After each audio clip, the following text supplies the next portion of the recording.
Three, two, one. Hack. One, two, three. Time I hacked, the time was 15:23. All right, good afternoon, evening, or morning, wherever you are. Welcome to the Pilot's Watch. Today we are unboxing and reviewing something incredibly special. Been waiting on the list for about 18 months for this watch from Helm. So as you'll see in just a second, we're opening up the Helm Miyako. Quick wrist check. Right now I'm wearing the Tudor Black Bay 58. Uh, Phenomenal watch. I love a good dive watch. But today we're here to talk about the Helm. Right. So this isn't a full and complete unboxing. I've already taken it off the nylon strap and put it on the bracelet and resized it to fit my wrist. But here's a reasonably close approximation of what the unboxing experience is like. We have this nylon strap that we're taking out. I've already put it on the bracelet. Like I said, we'll put everything off to the side. You get a nice polishing cloth that's Helm branded with that kind of crosshair logo. You get a nice box. You get a bunch of paperwork that comes with it and a couple of stickers, as well as a nice booklet and also a handwritten note. You have a warranty card, a record of testing for the dive certification. We've got some stickers. Here's our instruction booklet. And as you'll see here, we also get a nice handwritten note thanking us for purchase. It's individually addressed to you, so I'm hiding my name. But with that, we'll put all of the extraneous paperwork aside and let's get the watch in hand. So first thing, we'll just take a look at this strap. Honestly, I'm not pretty much ever going to wear on this nylon strap because it's just a little bit unflexible, but it matches the watch beautifully. Got nothing against it. I just think this bracelet is phenomenal and significantly improved from previous versions. So one thing that's worth noting, this Helm Miyako has been out for a number of years. However, on August 1st, 2024, founder of the the watch company came out with an update specifically to this model. So we're also seeing you get a nice screwdriver to resize the bracelet, as well as a bunch of very sturdy spring bars. You can see I've already resized the bracelet for my 6 3/4 inch wrist. I took 4 links out and also moved a micro adjust clasp. But so as we put all of this material aside, let's get the watch in hand and take a look at it. Very, very beautiful. Slightly different from Helm's normal repertoire of incredibly tooly dive watches. This one is still a diver's 200-meter certified watch. Absolutely more than capable. However, takes a little bit more inspiration from JLC and Blancpain with that domed sapphire bezel, the domed crystal, and we have those raised and applied Arabic numerals, as well as the single beaver teeth for the hour markers, and then the beaver teeth at the 12 o'clock on the bezel. You've got these polished sides of the case that are also well rounded. You have this kind of outward expanding crown that's also been nicely embossed with the Helm logo. You have a signed clasp on the bracelet. The bracelet specifically has been improved from the last version, and then you also have this incredibly gorgeous case back that has the Helm branding. It tells you that it's stainless steel, the model number, that it's in fact an ISO 6425 compliant dive watch, as well as the model and the 200 meters of water resistance. And you also get that Japanese wave style pattern on the back that matches the dial. You can listen to this bezel action. We'll do some more comparisons at the end, but it's very, very firm with no back play. However, one of the issues was that on the previous model was that bezel action was a little bit too hard to turn, and that has definitely been fixed. The crown pops up very nicely. It has a good winding experience. It's plenty grippy. Um, and once again, this is a brand new version of this Helm Miyako that comes in a no date version. So it is a Miyota 9039 movement, the no date specific, so there is no ghost position. The hand winding experience is excellent. It latches down perfectly. And if we look at this bracelet has also been updated from the previous version. Instead of being an all brushed finish, now we have these high polished accents going down the outside of the mid links. And it really, really does bring this bracelet and tie it together much more with the design of the watch overall. And we can also look as we take another look. The clasp used to only have two micro adjust holes. Now it's been increased to four. You have a machined scissor, but only a pressed other. That's one of the very few weaknesses on this watch. And once again, for $375 plus $35 shipping, what more? What more can you expect? If there's a single place to cut any sort of cost, I'm okay with having a stamped upper. The brushing on this is incredibly fine. Uh, Looks really, really, really well done, especially with that polished chamfer down the edge. Um, just in terms of finishing, there's a couple of little sharp edges on the inside of that scissor. It's not a place that you would ever touch or feel, but you can kind of look in there and see if there's a couple of little sharp edges, and also where that swivel attaches. It's maybe not perfectly machined. You can see that little bit of a gap where it's bent over. Once again, absolutely no issues with wearing it. It's been on my wrist essentially nonstop for the last week. But as always, I'm always going to show you the good and as well as the others. Let's just kind of zoom in the camera a little bit, and you can get a great look at that really, really beautiful dial. Nice, smooth sweep of the seconds hand, 28,800 vibrations per hour. You've got that dial text that just says Divers 200 meters and Miyako the model name. Another surprise that we'll see later, that Helm logo is also fully loomed. So, the next thing that we're going to do, rather than me just rattling off a list of specifications, I'll actually pull the calipers out and you can take a look for yourself. This watch is about 13.5 millimeters thick, which really is not that bad because you have a domed crystal, you have that domed crystal on the bezel. The crown goes from about 6.3 to 7.3 millimeters as it sort of flares outwards on the way up. Kind of hard to get a good measurement on that with the calipers. We've got 22 millimeter lugs, so it makes this watch wear slightly larger. Lug to lug is actually a very reasonable 48 millimeters. With the male end links, that number goes up closer to 52. However, it's not as much of an issue as you think it might be because those lugs angle sharply downward.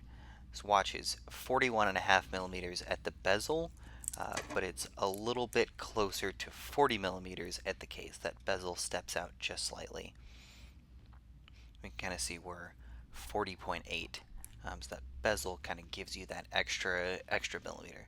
What I can say is this watch on the wrist doesn't wear like a 42. I'd say it wears like a 41. The advertised specs listed as a 40 millimeter diver. Certainly wears a little bit larger than that, especially due to the 22 millimeter lugs kind of giving it a wider stance on the wrist. So you've got this really nice polishing on the case sides, good mix of vertical brushing on the top and polishing on the sides, integrating really well with the fine brushing on the bracelet and the polished accents on the center links. Alright, so where we're going for the rest of this video, I'm going to play some macro footage. We'll talk about goods and others on this watch, things that I like, things that I wish that we could change for a version 3. Then we'll take a look at the Lume, and then we'll do some comparisons to other watches in the price point and compare some bezel actions. And then we'll wrap it up. So the goods, this watch is almost unmatched in terms of its case construction and quality, especially considering that it's individually hand dive certified by the uh, the creator of the brand. Um, really, really, really don't think you're gonna find anything for $400 that comes this feature packed with specs. It's it's kind of crazy what you can get. Um, Next good is the design. I am a huge sucker for the 1950s inspired Blancpain JLC inspired design. I think this speaks to me much more than the other Helm designs. I know that's kind of a controversial opinion, but we like what we like, and I love the dome sapphire crystal on the bezel. Kind of reminds you of a Bakelite crystal. I really, really enjoy a domed crystal in general. I like having the 12, 3, 6, and 9 markers. I think the little red pop on the seconds hand is phenomenal. The handset is simple and effective. Really, truly, I think this is a spectacular looking watch. That case back also looks absolutely gorgeous. And so the level of quality and craftsmanship that goes into this for the price is really great. So this thing is an absolutely fantastic watch. Could go on. We also have drilled lugs that makes strap changes much easier, much more friendly.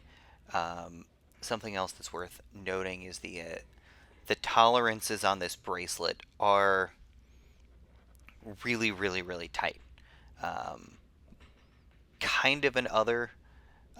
It can be a little difficult to get the end links seated until you play around for it a couple of times. They don't just slide straight in because the lug kind of curves inward slightly. So you kind of have to like wedge them in at an angle. However, after I've done it once or twice, it makes it very, very easy, and really have no issues with that. So what are the others? First off, if you're interested in one of these watches, either buy it on eBay or you're going to be in for a long wait. Like I said, I've been waiting for over a year and a half for this watch. It's been 18 months. I think the current wait list for these is approximately 2,500 people long, and he is able to put out approximately 100 of these watches every month. Uh, Last other is really just the clasp. I wish that we got the fully machined clasp, maybe some micro adjust on the fly, um, but really that's the only issues I have. Let's take a look at the loom. The loom on this is incredibly strong. It's up there against the Black Bay 58, the Zelos Mako, the Zelos Blacktip, and then my Rogue Stealth Diver. So this is kind of an all dive watch comparison. I still, after wearing it for a week and comparing it, I still don't know if it or the Mako is going to reign supreme as the Loom King. Here you can see the watch on my wrist though. Looks really, really good on my 6 3/4 inch wrist. It doesn't stand up too tall. Looks really, really good. Clasp opens easily. The bracelet fits because of the 4 holes of micro adjust. I was able to get a perfect fit. One of the previous gripes was that the bezel action is a little bit too slick. I think they added some slightly deeper knurling. So as long as you're able to kind of get your fingers in on a side-on angle and don't grip the bezel top down, no issues. It lines up perfectly and zero back play. Now real fast, we'll just kind of compare it. I'll put a variety of different divers on my wrist so that we can kind of compare the size. This is a 40 that's kind of wears like a 41. The bezel is closer to 42 across. Now you'll be able to kind of see, put it up against some similarly priced watches, as well as I'm going to throw on my Black Bay 58 just for fun, because that's one of my favorite dive watches in the whole world. It's the Zelos Mako and the Raindrop Carbon. I love this watch. It's a very tool-forward diver. And we also have the black tip aventurine, a little bit dressier, skin diver, but the dial and the bezel are just jaw-dropping. We'll play around with the lighting here a little bit, and then we'll take a look at the other watches that we're comparing against. I'd say the finishing on the case on the Helm absolutely goes toe to toe with anything on these Zelos divers. I think maybe the bracelets and clasp on the Zelos are just a little bit better done. This Mako is a 41 with a very short lug to lug. You can kind of see that on my wrist. That is a really tall crystal, but it doesn't wear any thicker than the Helm does.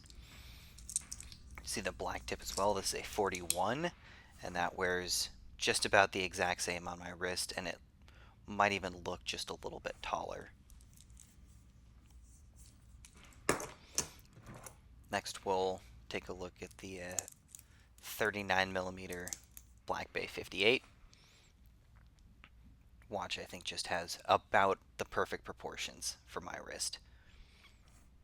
Have almost zero complaints with the Black Bay. And last but not least, we'll take a look at the Stealth Diver. That's much more of a Submariner case. That's blacked out. So if you're worried about the Helm Miyako wearing really big or really small, I don't think there's anything to worry about. Works. It wears just about how you would expect. Not going to wear any bigger or smaller. Here, let's do a little comparison of some bezel actions. Here's the Helm. Sounds good, feels good. Pretty easy to manipulate. Up next, we'll have the Rogue Stealth Diver. It's a very satisfying bezel, but it's very loose. No back play, but almost easy to knock it out. You can see I'm able to turn the bezel just by grabbing the loom pip with my fingernail.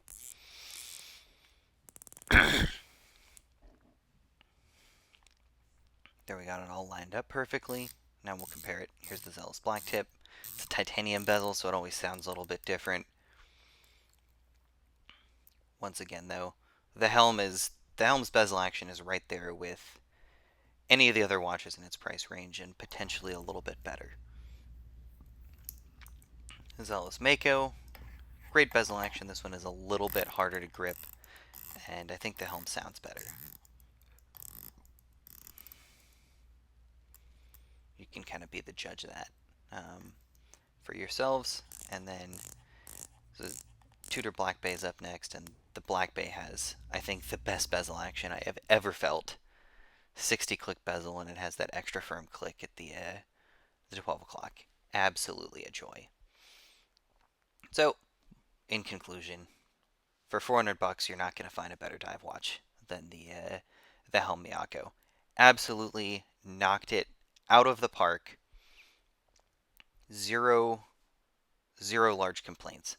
Wish that we could have put some quick release on the bracelet, milled clasp, and I wish that if you wanted one of these, it wasn't going to be a 1.5 year long wait. However, if your name's already on the list and it comes up, I would not hesitate for 1 second to pick one of these up. I am incredibly thrilled. So, as we're closing out here, please leave a comment. Let me know what you think. And feel free, follow me on Instagram at The Pilot's Watch to see more content of these watches in action. And with that, I hope you have a fantastic day, and we'll let the remainder of this macro footage close out. I hope you have a good one.